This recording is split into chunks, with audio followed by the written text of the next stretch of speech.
All right, Shalom. First and foremost, giving all praise, glory, and honor that's due to Yahweh, Ba'ashem, Yahweh Shai, Ba'ashem, Chahak, with Dash, double honors to the elders and apostles that great most honor rule well. Peace and blessings to the 144,000, the hopeful elect, Shalom, Barakatham. We're going to hop straight into it, man. Prophecies on the move. This pact that they just signed, the United Nations. Where y'all at, man? Y'all sleep on this. You know, we're going to play some of this video. We'll play the intro to the video from the news channel Redacted. All right, which this is about to get deadly serious, man. This is about to get real, like really real.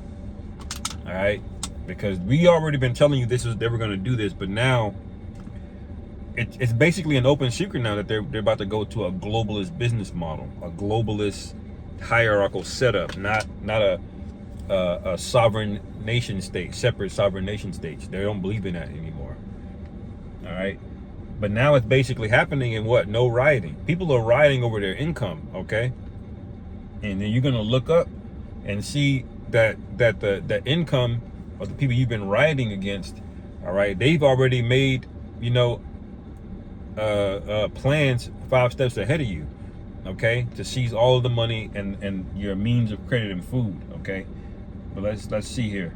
Well, most Americans have no idea what's happening right now in New York City. Over the weekend, the United Nations member states are gathering in the Big Apple at the UN headquarters for the historic Summit of the Future, as they're calling it. Their intention at this summit is to sign what's being called the Pact for the Future. So these globalists are getting together and signing something that perhaps you didn't sign off on. What's actually in this Pact for the Future? Let's ask Derek Broze, investigative journalist from The Last American Vagabond, who's been in New York and covering what's going on at the summit, and is going to break this all down for us. Now, you've been covering this for a few months, looking, Derek, at the previews, the draft resolutions of this Pact for the Future. Why should we be concerned what these guys are voting on right now? All right, so you heard that. They're signing a bunch of things into power, all right, basically without your permission, all right, without your permission, basically declaring themselves your rulers, man. Let me get this precept real quick. Salakia's slipping my mind. Let me see.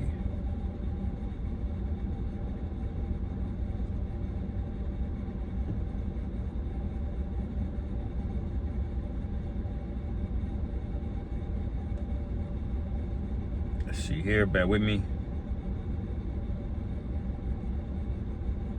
Okay.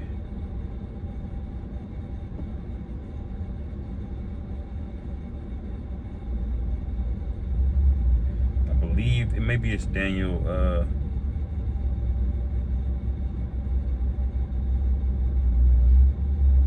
me see here.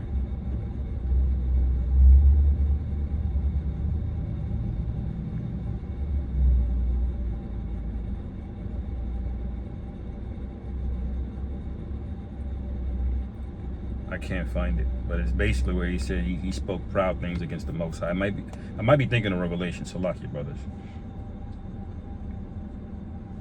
Let me see. We know we're going to go there anyway. Revelation 13 and 11, and it says, "And I beheld another beast coming up out of the earth, who had 2 horns like a lamb, and he spake as a dragon." All right, now you got to ask yourself, you know, why is the symbology of a lamb and a dragon given? And that's because that's how Esau gets down. He's passive aggressive is the best way to put it. You know, like he'll that's where it was in Daniel 7 and 8. He's passive aggressive, so he'll offer you democracy on one end, but then on the other hand, he will really is passing freedom. Well, he really is restricting your freedom, you know. So in other words, he's passing draconian laws over you, harsh edicts under the guise of democracy, under the illusion of choice. All right, And the scriptures say this is how this guy would get down. Daniel 7:8, I considered the horns, and behold, there came up among them another little horn, before whom there were 3 of the first horns plucked up by the roots. And behold, in his horn were eyes like the eyes of a man, and a mouth speaking great things. Okay, so there you go. You have your eyes. Okay, this is which represent the left, the right, the red, the blue. Okay, but it's all promising what? What are both sides promising you? Freedom, the American dream, that you can have it all, that bullshit. All right, speaking great things. Okay, and they're doing that again now under the God, but they're doing it on a global scale now. See, they got everybody suckered in thinking being American and that's your way of freedom. All right, that's the American dream. But now they're getting ready to offer you a new dream, and it's on a global level. Okay, let's go back to the video. Yeah, thank you for that, Clayton. So the reason Americans and really people all over the world need to know about this is because then minor resistance way all of the major nations you would expect are on board. The Pact for the Future is calling for a few main things. The first part is to include an emergency platform, and this emergency platform would allow UN Secretary General Antonio Guterres to declare an emergency at any point. It's very similar to what we saw in the language of the pandemic agreement, the pandemic treaty, that people were resistant, but unfortunately there's less awareness about this. What the language says specifically, that if there are quote global shocks which shock multiple regions of the world, then they could invoke this emergency platform, which would give the UN more powers to act. Now, what exactly would come from that, we don't know, because unfortunately we have seen 3 drafts that have been released previously, the most recent one on August 27th. But as of this recording and as we're going into the summit, there has been no final version released to the public. And I think this is being done on purpose. So that's one, of the scary, worrisome aspects, is we're not even seeing what they potentially sign, even though we really have no say. These people are unelected. So they're not even letting the public know what's going on. But the versions we have seen before specifically state that there needs to be an emergency platform. And when they talk about shocks, this could include a new claimed pandemic. This could include war, economic turmoil, famine. Really, it's an endless. Obviously, climate change is on that list, but it's a pretty endless list of whatever they want to claim. They then invoke this emergency platform as part of the Pact for the Future. And then what comes next, none of us really know, but definitely what they are trying to do is to give the UN more power.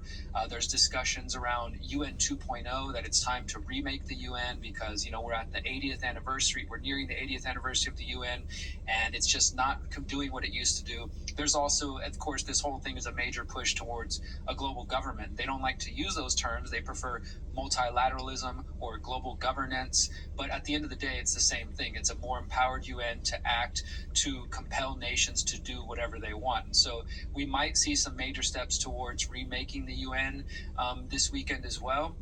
And then the other important aspect that we can get into further is the financial aspect. They keep discussing the need for a new Bretton Woods moment. And of course, Bretton Woods is the post-World War II creation of the International Monetary Fund, the World Bank. Those are known as multilateral development banks. This language of the draft definitely says we need to empower and to increase and to transform these multilateral development banks. And for those who know the history of this, or if you've read John Perkins' Confessions of an Economic Hitman, you know that those banks have been used to rob and extort third world developing countries around the world for decades now, and get them in debt and take their resources. So they want to inject more financial resources into this. And so what do we have? More passive aggression. You see, that's what these things are set up now. The agreement with all the EU and the NATO came out of was something called the Treaty of Rome. So any person telling you that the fourth beast is not Rome, I mean, that they have no idea what they're talking about. Okay, and the scriptures are clear that deadly wound was healed.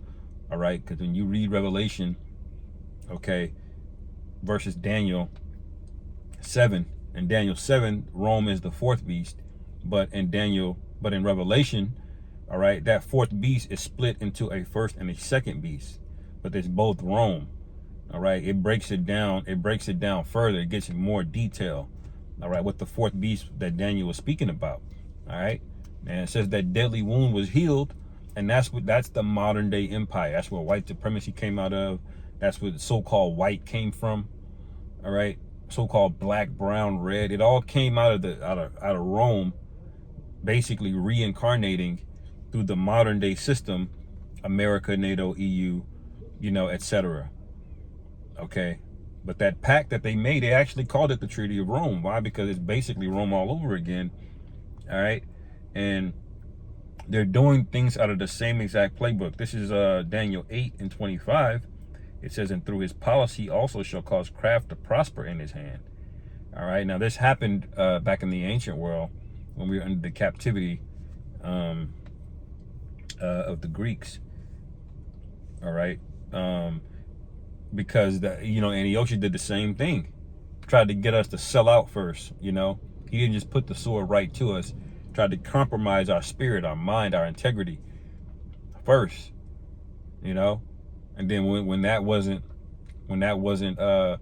obliged by the strong Israelite men, the priests, all right, what did they do? They got violent, all right, because you really don't have a choice.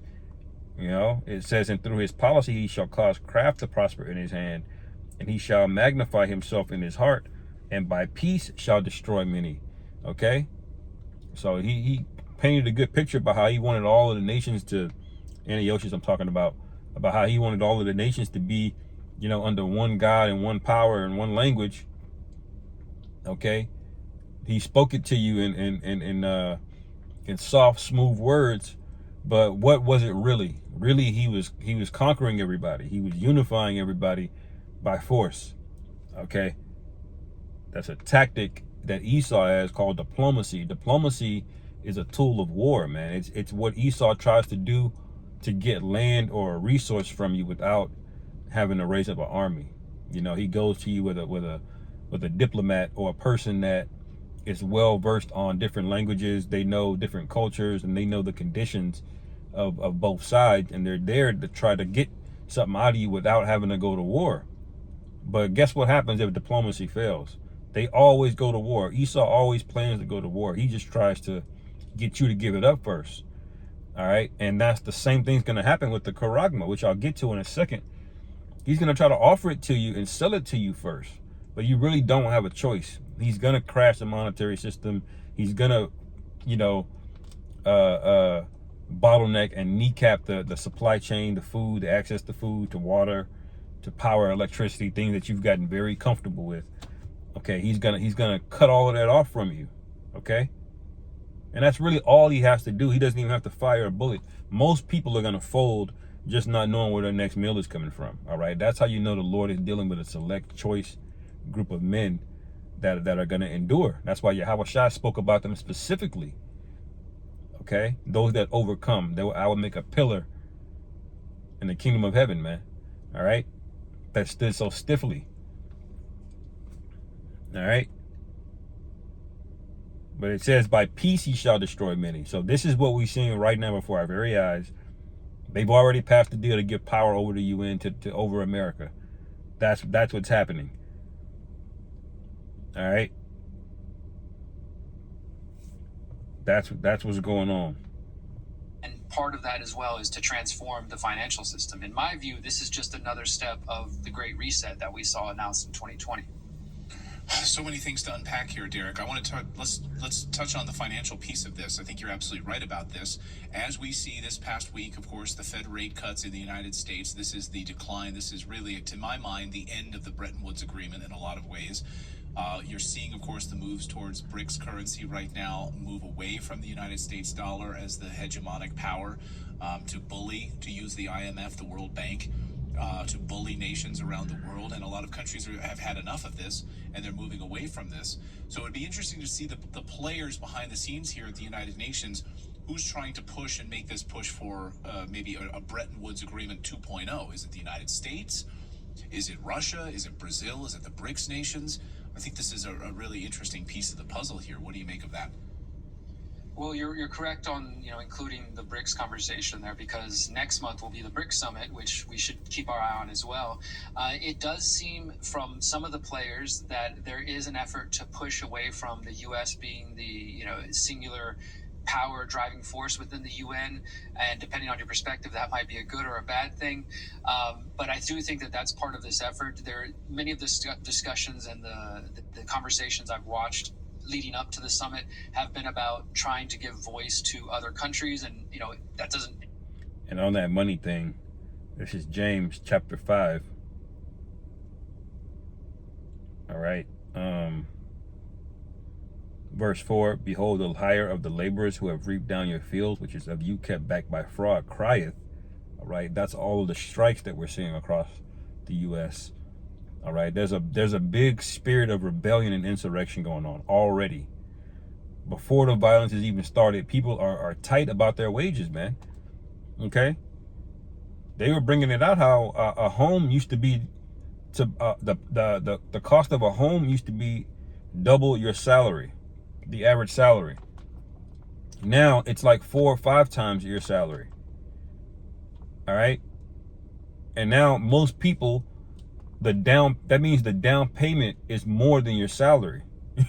Where the down payment used to be half of your salary, half of 1 year's salary, you could be able to put a down payment down for a home. Now the down payment is more than a year's salary now. And that's just on a house, man. Everything else is going up with the house. Okay?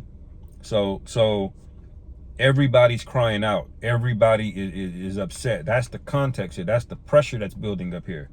All right? It says, and the cries of them which have reaped are entered into the ears of the Lord Sabaoth. All right? Which is only going to be the elect that are going to be heard. Okay? It says, ye have lived in pleasure on the earth, and been wanton. Ye have nourished your hearts as in the day of slaughter. Okay? Ye have condemned and killed the just, and he doeth not resist you. All right? Oh, that's the one I wanted to get. Salakia in verse 3. So this just to give you the context of what time it is. All right? As watchmen we watch. Verse 3, it says, your gold and silver is cankered, and the rest of them shall be a witness against you. What does that mean? The bond market's about to go up because of the banks.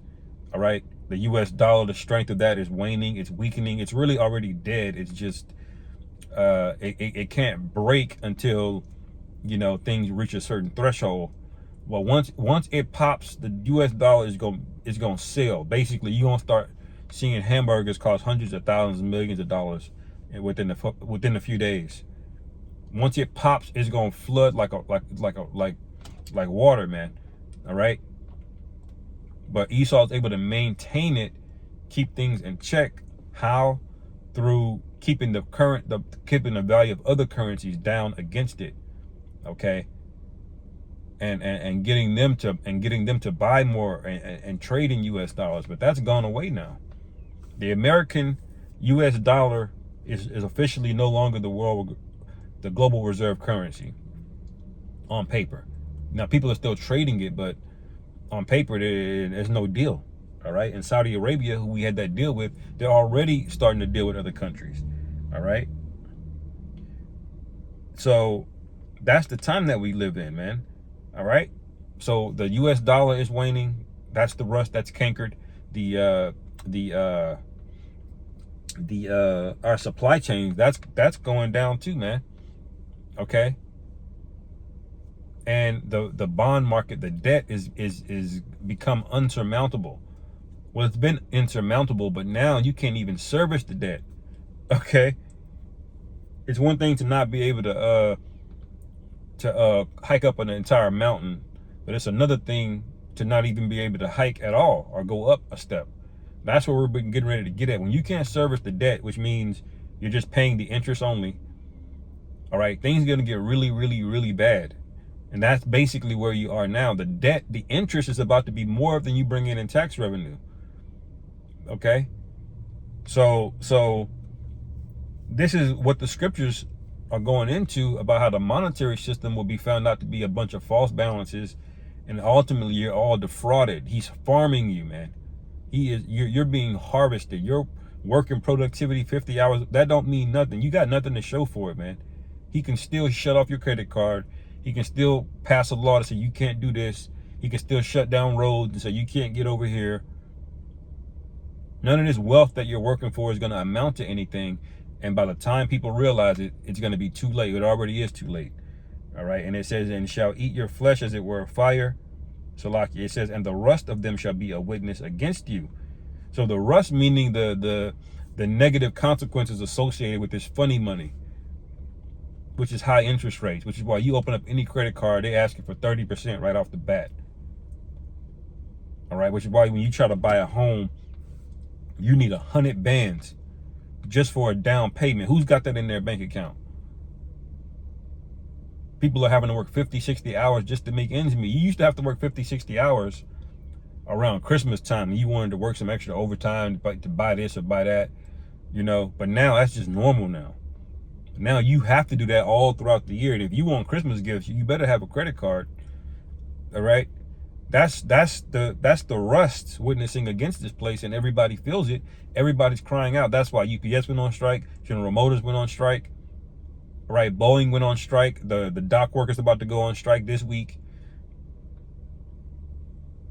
because nothing is enough anymore. Okay, and you women y'all have no idea what's coming. All right, it says you have heaped treasure together for the last days, and so lock you for the rent. But that was the main point. The last days, that's where we are, man. All of these are signs that the Lord is basically back on his way back. Mean anything, you know, negative per se, but I do think it is a shift away from trying to have the U.S. being the only controlling power. Now, of course, if that goes towards China being the controlling power, then that could be problematic.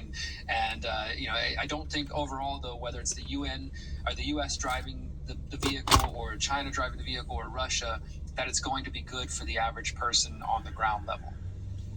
Well, and the average person on the ground level when it comes to these crazy climate policies or whatever lockdown procedures they want to put in place for their next pandemic piece of the puzzle, it's only going to benefit the elites, and we will all be screwed as a result of it. So I was going through the draft resolution of the August 28th most recent. Yeah, great insurrection. I'm gonna get that real quick. I'll be winding this down here in a second.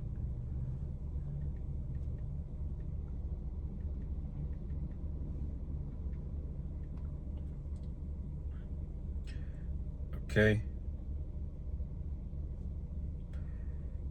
Second Ezra chapter 16 verse 70, for there shall be in every place and in the next cities a great insurrection upon those that fear the Lord. Where these insurrections are going to come from?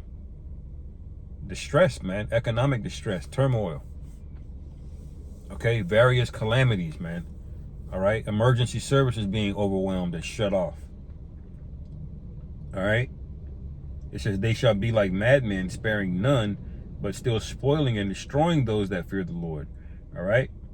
So they're going to come after the men of the Lord first. The ones that are the most rebellious, that ain't with the system, that ain't with the you know what, which I'm going to read it and kind of end it there. The ones that are not with it, they're the ones who you're worried about. Now, is it just so-called Negroes, Latinos, and Native Americans? Is it just Israelites that they're going to be after? No, they're going to be after these evangelicals as well, these private militia groups, that anybody that's not with Revelation 13, that's who they're going to be coming in to get, because everybody else, they're going to bitch up and take it, and they're going to, for a period of time, they're going to think that they're in good case. But the scriptures say if you take it, okay, and you get in that spirit of marrying and giving into marriage, like, I'm back, my life is normal again, the Lord is going to jack you up, man. All right. And this is all going to happen very rapidly. Okay.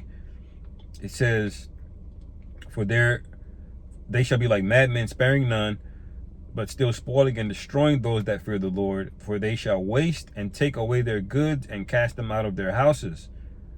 All right. Then shall they be known who are my chosen, and they shall be tried as gold in the fire. So we're going to be kicked out of our homes. We're going to be forced to go on the run. All right. And why are we going to be forced to do that? Because we're the ones standing stiffly.